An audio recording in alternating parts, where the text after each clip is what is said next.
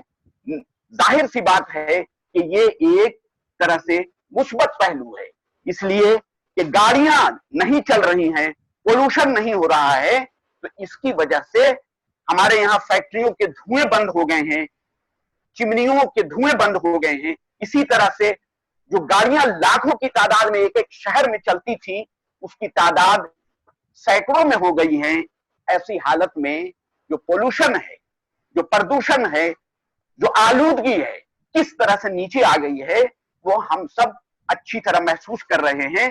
ورنہ آپ نے دیکھا ہوگا کہ گزشتہ 20 برسوں میں ادھر پچھلے 3 مہینے میں جتنی بارش یہاں ہو گئی,